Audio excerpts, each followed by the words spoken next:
This is the World on Water for March 1, 2019. These are the highlights for the last 7 days in sailing around the globe, and you're watching Giovanni Soldini coming across the line in the Caribbean 600. Wizard wins the Caribbean 600. Emirates Team New Zealand tests their double-sided mainsail. Scallywag 100 arrives in the USA, ready for a big race schedule. The fantastic Mod 70 story about the Caribbean 600. A capsize and 48 hours later, racing. Fantastic interview with Brian Thonpson and Francois Gabart, two of the heavies in world sailing. Foiling in the Bay of Islands, and Randy Cunningham takes on the Wasp and goes foiling. He makes a better commentator.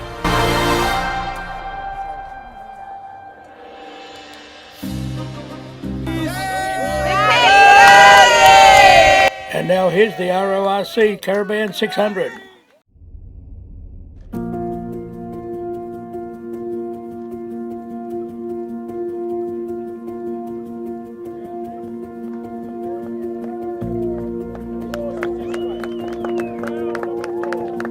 Trades were excellent. I mean, the fact that we had a pretty solid kind of 18 to 22, this boat reaches so well. It's so fast reaching and very powered up, and a lot of 22 to 25 knot just flying along, planing, and that's really what I think makes this race so great is just the conditions. Going around all the islands, it's a very active race. There's always something going on, so you don't get a lot of sleep. It's one of the great ocean races now, even though it's a fairly young race. And this race was kind of interesting because we had two littler 40-foot or less catamarans following us around the course, and it's hard to get away from those things. They're really, really fast. And we went back and forth, I think, with Fuji pretty much the whole race, and they finished right behind us. Well, we definitely kept our eyes on them, and you know, if they were ahead, we could see what was coming in the wet weather, and if they were behind, we tried to keep them there.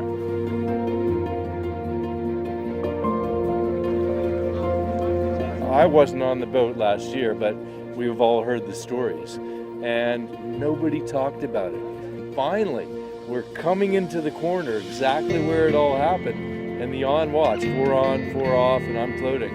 And the on watch says, well, should we wake up the guys down below, of which he was one? I was awake. And see if they want to come up on deck and see. And nobody came up. It was just business as usual. It was pretty special to be on the boat and get past that milestone.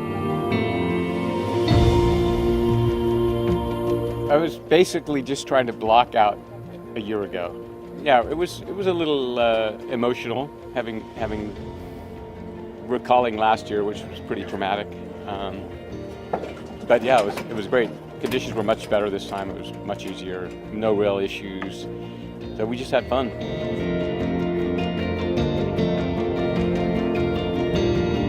Yeah, we really know as well of Nikata. It's a big boat, fast, of course with some more comfort than we used to, but we were not allowed to take showers, so it's great. The boat's super quick, 12 to 18 knots, boat speed all the time. Caribbean 600 is super busy. We're turning corners all the time. The navigator never gets any sleep. The owner can still sleep, so it's a nice race. And we see so many beautiful islands, you know, these steep islands, these green islands. It's a race, must-do race on the calendar for sure.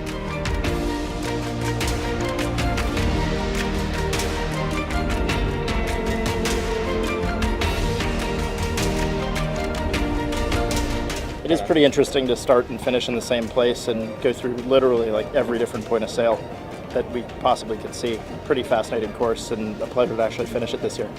I thought it was like full warfare the whole time. I mean, you know, obviously the boat's a great machine, but there were 5 of us on board that had never sailed the boat. So we were making mistakes that caused breakages just on boat handling. Volvo 70, the Wizard. See you later, boys. I feel like it was an entire Caribbean season in 2 days or a little more. I think everybody had a great time, and that's the main thing for us. Nobody got hurt. At night, I don't know how y'all arranged for the supermoon to coincide with the race, but that was a really nice touch.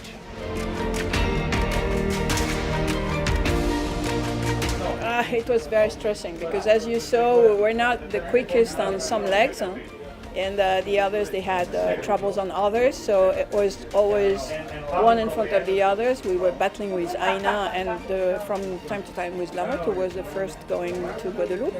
We were really under pressure all the time, so which was quite different from last year.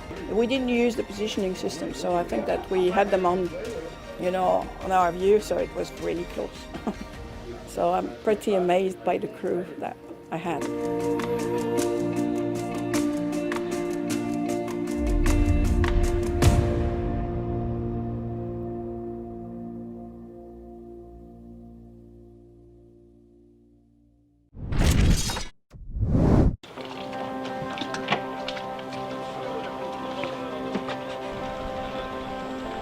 Obviously, with the rule being written at the moment, there's a lot of work going on with the different concepts and developments to be part of that rule.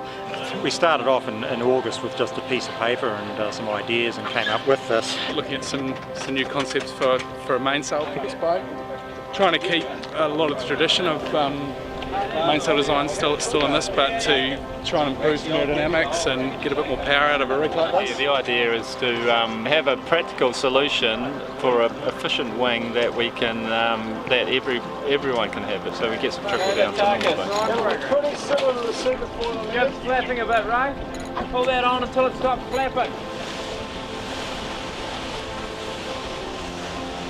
We've done enough work on it to know it's a fast concept, but we've got to do the basic things like tack and jive and make the thing go up and down and just silly little things like that before we commit to this for the next 3 years. It's quite a big step to take.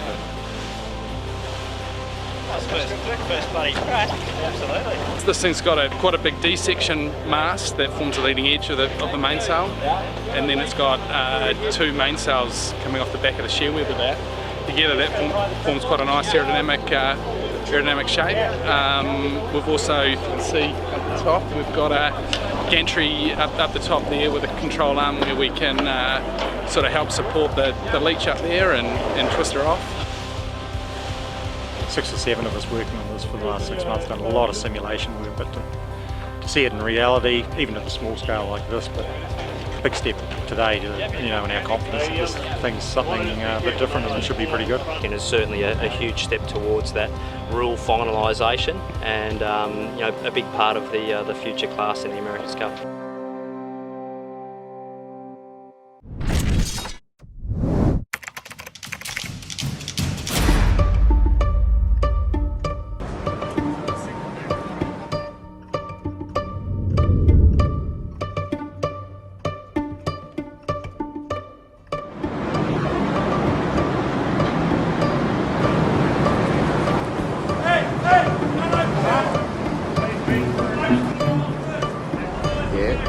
New to the Scallywag team after finishing the Volvo, converting the boat to a centre point lift. Hey, bring this back! They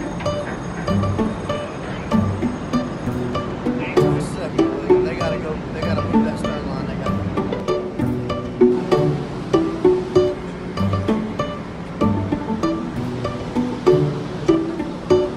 Load off the ship yesterday. What's going on today? Today, just bearing with the cold. It's a little bit colder than Asia was last week, so got the guys from Tim's Cranes here. 250 tonne capacity lifting crane. We're going to lift all the components off the boat first. Boat out of the water today. Just going to basically set up for the next sort of 4 weeks of maintenance on the boat, get it ready for the Caribbean, and very much looking forward to getting SH and the team down there safely and doing the Caribbean. Big day, Nipper, coming out of the water. Big day, mate. Always exciting. Big day for the S-Wags. We'll get all of our sails out as well. Everything that we can't lift down by hand later on will come off this morning and lift the boat out and then start prepping it. We'll going for a full anti-foul here while we're here in the States, and and just ready to go. Quite exciting.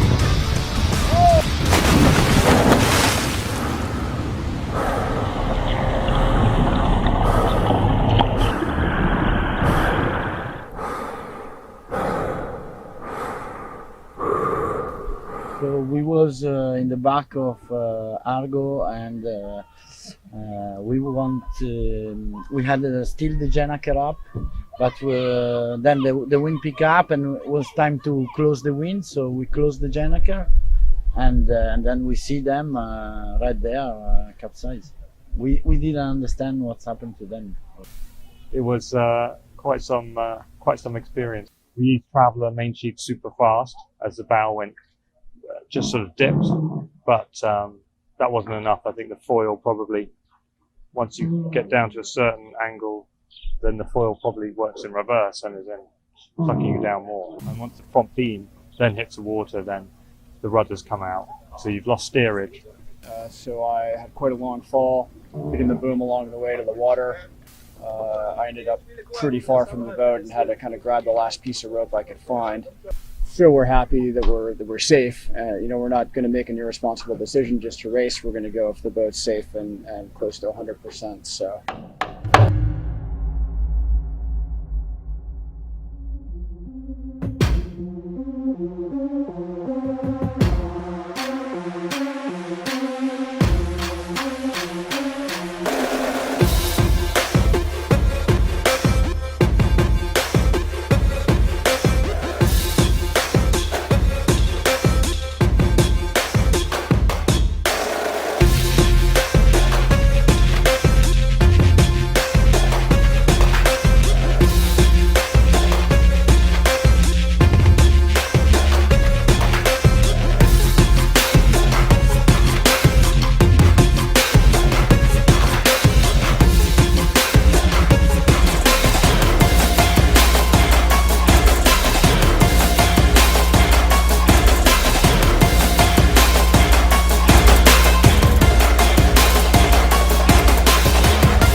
Well, this was a very nice race. We have fantastic speed, you know, reaching, tight reaching, pretty hot, and we was able to fly a little bit, and that was very good.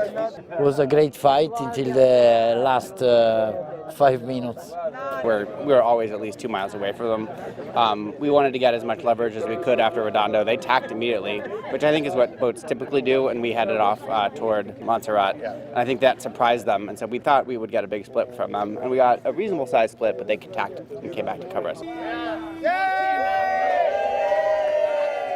I was very happy to be here to race with Argo. That is one of the best teams in the world, and there is plenty of fantastic sailors, They are very, very professional. So for us it was very important to race on the water. I think it's the first time in the history a multi-hull so big came out of a capsize in 2 days with no damage. That was really a miracle, that's for sure.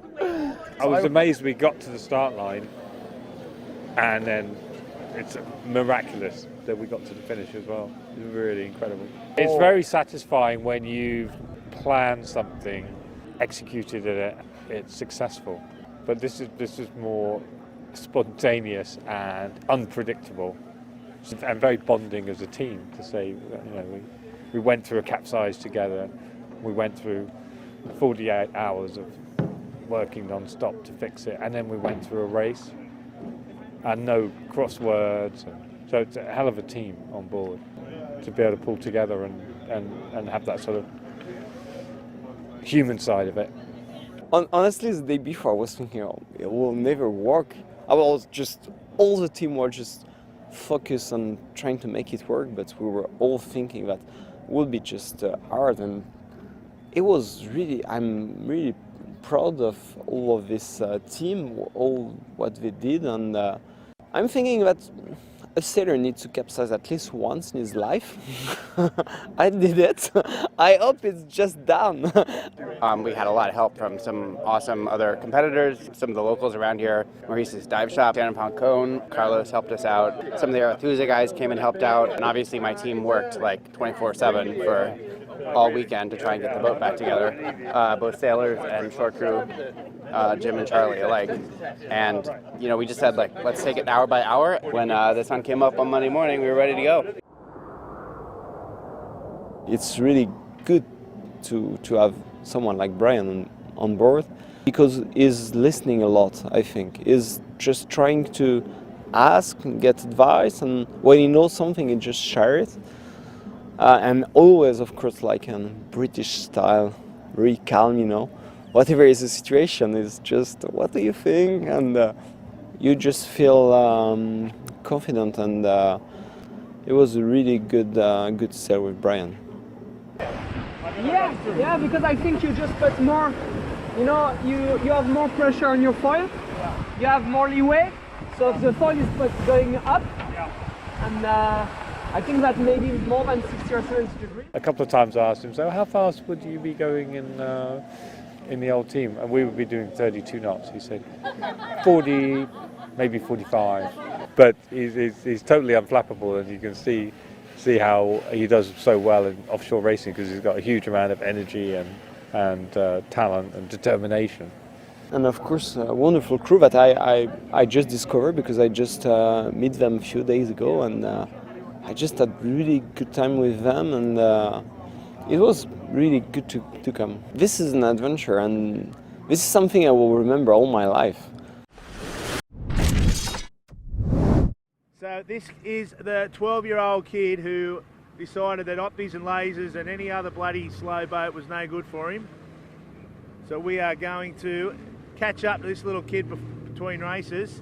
Have a go at him. He's like he's been doing it for 100 years. One arm, just loving life, tiny little board. That is the coolest thing I've seen in a long time. Give us a dab, Jakey, one more time. Yes, there it is. Have a go at this kid. Just cruising. It's the smallest board I've seen. Well, it's out here by miles, and it's the smallest kite, but if he's 25 kilo, I'd be surprised. And this little kid is super, super cool. Have a look at him. It's like he's been doing it for 100 years. This is his first time he's actually raced a kiteboard. That is insane. Let's see if he can pull off a manoeuvre. So we've just challenged the little fella. He's just cruising along, and I said, do a jump or something. He goes, righto, I'll just come back. Have a go at him. He's up on the pump. Will he be able to perform a jump? Go long, Jakey, go!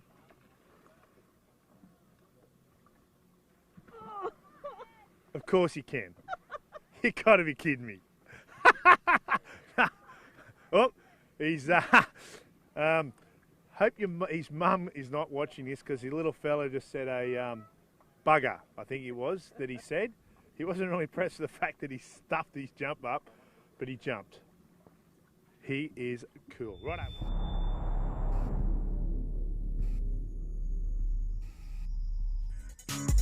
We'll all bang away. All right, so you've got me at the moment because Randy has decided that he is going to ditch the commentating scene here at the moment, and he's actually going to jump on board Chris's Wasp and give it a go himself. Not sure how it's going to go. Could be rather interesting. So, hey, look, stay tuned and we'll see how he goes. All right, Randy, good luck. Don't break it. Go, go, go, go, go. All right, we are going to now follow Randy Cunningham himself, who's going to give this Wasp a go. Not sure how he is going to get up onto the foils. But there he goes, he's done it. I've got Jack Honey, a local from the Bay of Islands here, holding onto that microphone. Jack, how do you think he's going? Well, he says he's never sailed it before, but as you can see, he's quickly got the hang of it. Now, do you reckon that he looks comfortable or completely out of control? He looks alright.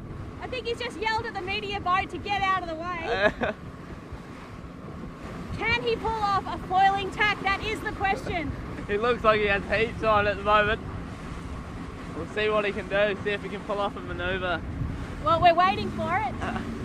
All right, Randy, do a tack or a jibe. Oh, here he goes. He's going to try and do something. No, it doesn't look comfortable. Doesn't look comfortable. You know, eventually we are going to run out of runway, so Randy from banging the corners. Oh, and he's put it in. Oh, well.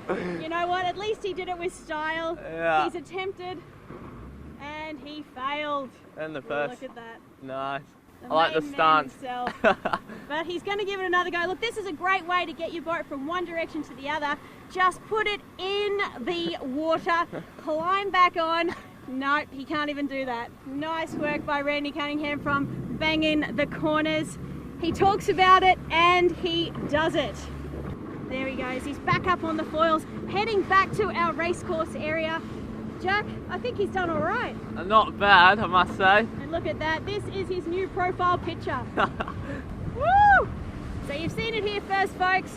Randy Cunningham banging the corners, giving a Wasp a go for the first time ever, and he is loving it. All right, we'll let him go and we'll see how he's feeling. He looks pretty knackered already. He is huffing and puffing. So we'll see how he goes when we've got him back on board. All right, so Randy Cunningham banging the corners. That was your first time ever on a Wasp. What did you think? Are you going to get one yourself now? No, I'm glad I sort of stopped sailing because I look like a clown. But no, it was fun. It was fun. Certainly a little bit different to the old Motherooney, but yeah, they're good fun. Till it goes through the main, not around the back. I tried a jibe, went straight around the back, got stuffed up. Don't know how you attack them, but yeah, that's fun. I want to do it again.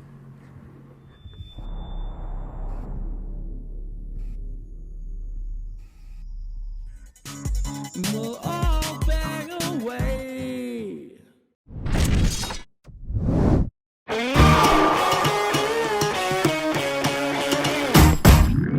The Future Ready Sailor is a very comprehensive and holistic program to teach our participants not only to learn how to sail, but using sailing as an educational platform to learn about science, technology, engineering and mathematics.